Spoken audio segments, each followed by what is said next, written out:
You know, it's quite fascinating when you stop to observe it. Here we are, billions of us spinning around this blue marble in space, each carrying within ourselves the same pain, the same longing. We dress it differently, of course. Some call it loneliness, others call it purpose. Some chase it through achievements, others through possessions, but strip away all the disguises, all the clever masks, and what remains. The desire to love and be loved. It's the most fundamental thing about being human. More basic than hunger, more persistent than a need for shelter, because you can satisfy your stomach, you can find a roof over your head and still feel completely empty.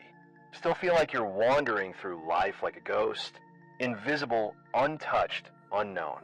And yet, and this is where it gets interesting, we've made a terrible mess of this. We've turned the simplest, most natural thing in the world into something complicated, something transactional, something that causes more pain than perhaps anything else in human experience. Why? Because we've confused the appearance of love with love itself. We've confused the deal with the authentic. Now, let me ask you something. When did you first learn that love had conditions? Think about it. Go back.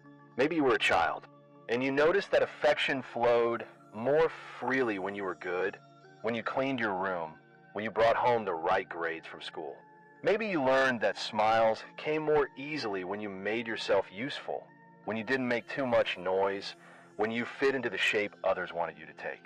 Or maybe it was later in those early days of romance, when you discovered that to keep someone's attention, you had to perform, you had to be interesting enough, attractive enough, successful enough, and somewhere in those moments, a seed was planted. The seed that said, love is something you earn, something you deserve only when you meet the requirements. But here's the problem with that seed. Once it takes root, it grows into an entire garden of misunderstandings. And when you're 30 or 40, when you've lived long enough to see behind the curtain, you begin to realize the strange game you've been playing. You've been trading pieces of yourself for crumbs of affection. You've been performing in a theater where the audience is never quite satisfied. And the exhaustion of it all. Let me tell you what happens when you build love on conditions. You create something that looks like love, sounds like love, might even feel like love for a while, but underneath, it's something completely different. It's a deal, an arrangement. You give me what I need, and I'll give you what you need. You'll be this for me, and I'll be that for you. And for a while, maybe even for years, the deal holds the account's balance. Each person delivers what they promised, and so the structure stands. But here's what nobody tells you about deals. They're fragile. They depend entirely on both parties continuing to fulfill the terms, and life, being what it is, has a way of making that impossible. You age, you change, your circumstances change. The person you were when you made the deal isn't the person you are now. And the same is true for the other. It's all built on sand, you see, because it assumes that human beings can be fixed, predictable, reliable in the way a contract requires. But we're not machines. We're rivers. We're weather. We're constantly moving, constantly becoming something different from what we were. So what happens when the terms can no longer be met? When you can no longer provide what was expected? Maybe you lose your job, and suddenly the security you offered is gone. Maybe illness arrives, and the strength or beauty that initially attracted them fades. Maybe you simply grow tired of being someone you're not. And in that moment, the mask falls, the warmth you thought was love reveals itself as something else. Obligation, perhaps, habit, or worse still, nothing at all. Just an empty look where there used to be tenderness. I've seen it countless times. A man or woman who has devoted decades to someone, who has been faithful, devoted, present, only to wake up one day and realize they were never truly seen. They were useful. They were needed, but were they loved? Not in the way the soul requires. Not in the way that nourishes and the pain of that recognition. It's like discovering you've been talking to an empty room all along. You thought someone was listening, but there was only an echo. This is the nature of conditional love. It's not cruel by design.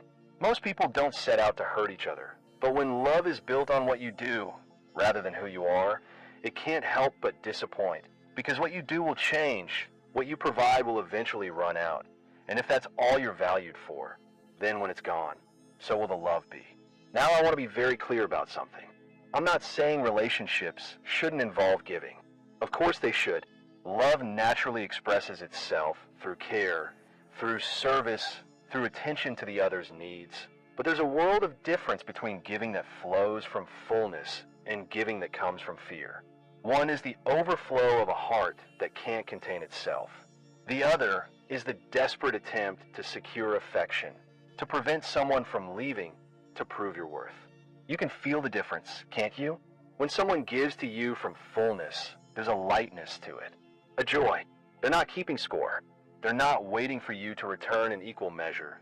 They give because giving is its own reward, because the act itself brings them pleasure. But when someone gives from emptiness, from need, there's a weight to it, a burden.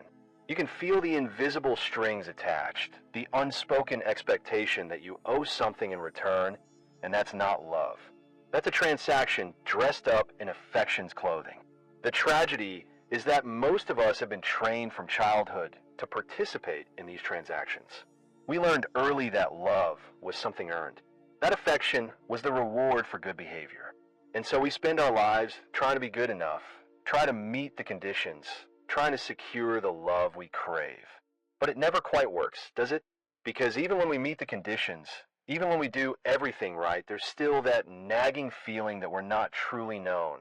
That if the mask ever slipped, if they saw who we really are beneath all the performing, they'd walk away. And so we become prisoners of our own creation. We trap ourselves in relationships where we can't be honest, can't be vulnerable, can't rest. We must always be on, always performing, always maintaining the illusion that we're the person they agreed to love, and the exhaustion of that, year after year, decade after decade, drains the life right out of you. You become something hollow, going through the motions, wondering why something that was supposed to bring joy has become such a heavy burden. Let me tell you something about real love, the kind that doesn't rot into resentment. It's not a deal. It's not a contract. It's not, I'll give you this if you give me that. Real love is freedom.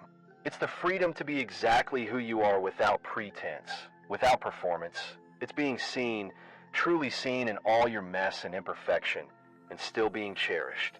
Not because you've earned it, but simply because you exist. But here's the catch, and it's a big one. You can't receive this kind of love until you've learned to give it to yourself. This is the great secret nobody wants to hear. We all want to believe that the right person will come along and fill the void inside us, that their love will heal our wounds, prove our worth, make us whole. But it doesn't work that way. It can't work that way, because a heart that's hungry for love, always, in some hidden corner, will turn even its most generous gestures into transactions. It will give, yes, but it will be watching, measuring, waiting for the return. Think about it. When you're desperate to be loved, every act of kindness you offer carries a silent plea. Let me back. See me. Choose me. And the other person, even if they don't consciously realize it, feels that weight, feels the expectation, the need, the demand. And this creates a pressure that genuine affection can't survive, because real love, the kind that endures, requires space. It requires the freedom to give or not give, to stay or leave without the relationship itself being held hostage. So the question becomes, how do you stop being desperate for love? How do you fill yourself so completely that you no longer need another person to validate your existence? And the answer is both simple and difficult. You must make peace with yourself, not in some superficial self-help way, but in the deep sense of truly accepting your own being. Every part of it, the parts you're proud of and the parts you hide, the successes and the failures, the beauty and the brokenness, all of it. This isn't easy. Our entire culture is built around the idea that you must be constantly improving, constantly becoming something other than what you are. Better, stronger, more successful, more attractive, and implicit in that message is the idea that who you are right now isn't enough. But what if you are enough? What if you've always been enough? Not because you've achieved something or earned something, but simply because you're here, because you exist. There's something that breathes you into existence. Call it what you will, God, the universe, the great mystery, life itself. Whatever name you give it, it brought you forth without asking your permission, without demanding that you first prove your worth. You were loved into existence before you could do a single thing to deserve it. The sun rises over you each morning without checking your resume. The air fills your lungs without asking for payment.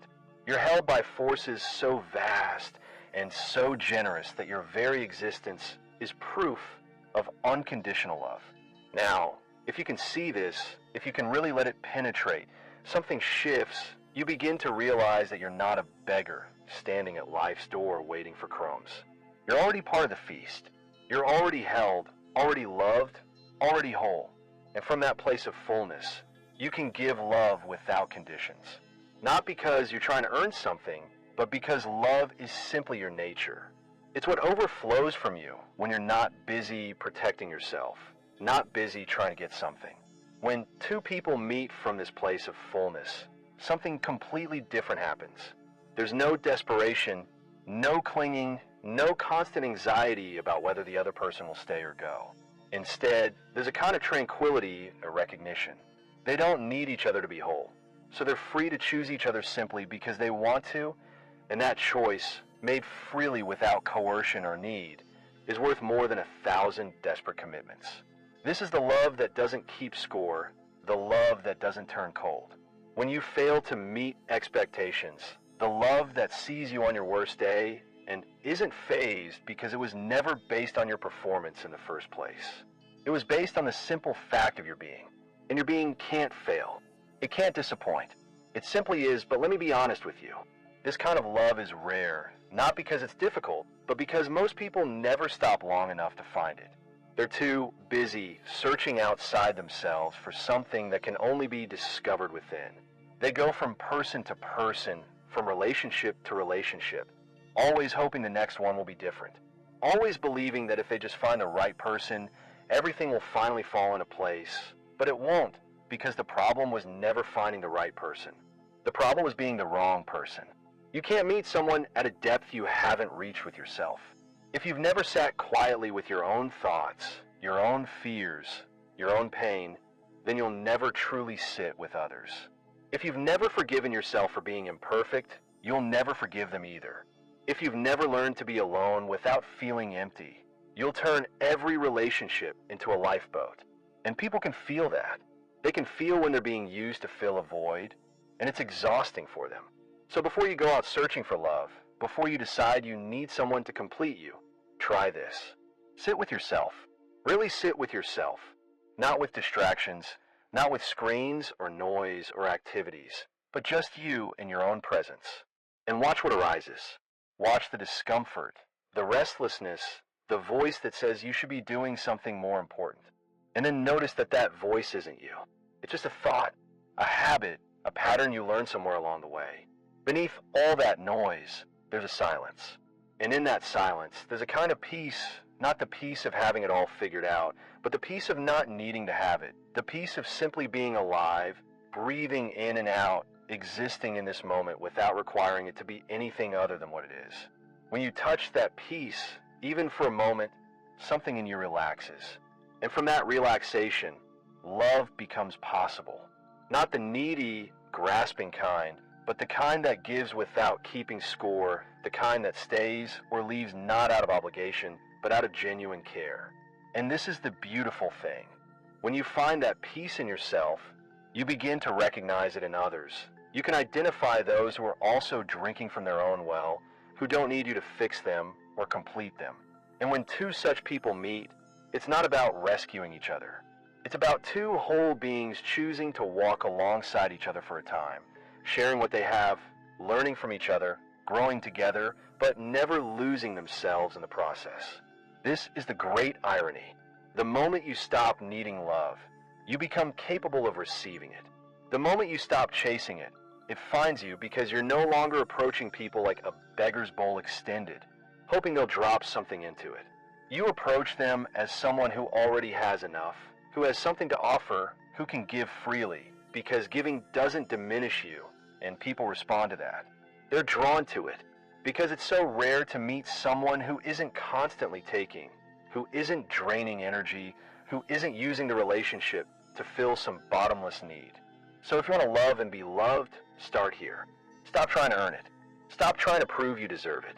Stop performing and pretending and contorting yourself into shapes you think others want. Instead, turn inward. Make peace with the person you find there. Not by fixing everything that's wrong, but by accepting that nothing needs fixing. You're not a project. You're not broken. You're not incomplete. You're a living, breathing expression of life itself. And that's enough. It's always been enough from that place. Love isn't something you chase or something you earn. It's something you are. It flows from you naturally like sunlight. And whether others return it or not becomes less important because you're not giving to receive. You're giving because giving is your nature. And in giving, you discover something extraordinary. You discover that you were never empty in the first place. You were always full, always loved. You just forgot for a while. And when you remember, when you truly see it, everything changes. You stop begging for crumbs and realize you're already at the feast. You stop looking for someone to complete you and realize you were never half a person to begin with. You stop trying to earn love and simply become it. And from that becoming, from that overflow, you meet others not as empty vessels waiting to be filled, but as rivers meeting rivers, each full from their own source, joining not out of need, but out of the pure joy of flowing together for a time. This is the love that doesn't fade when circumstances change. This is the love that doesn't turn bitter when expectations aren't met. This is the love that sees you at your absolute worst and doesn't flinch because it was never based on your best behavior. It was based on the recognition that beneath all the masks, all the roles, all the stories you tell yourself, you're the same life, the same consciousness, the same being that moves through everything and everyone. And how can life stop loving itself? So here's my invitation to you. Stop searching for love out there. Stop trying to become worthy of it. Stop performing and pretending. Instead, go inward. Find yourself fully. Accept yourself completely. Not because you're perfect, but because perfection was never required. And from that acceptance, from that peace, watch what happens. Watch how love begins to flow from you effortlessly. Watch how the right people appear in your life. Not to save you, but to dance with you. Watch how life itself begins to feel like the embrace you've been seeking all along. The love you desire isn't out there waiting to be found. It's right here in you waiting to be recognized. And once you see it, once you truly know it, you'll understand that you were never unloved, never alone, never incomplete. You were always held by something so vast, so generous, so absolutely unconditional that you couldn't see it because you were looking for something smaller, something you could grasp and control. But real love can't be grasped. It can only be surrendered to. And in that surrender, you discover that you are it. You always were, and you always will be.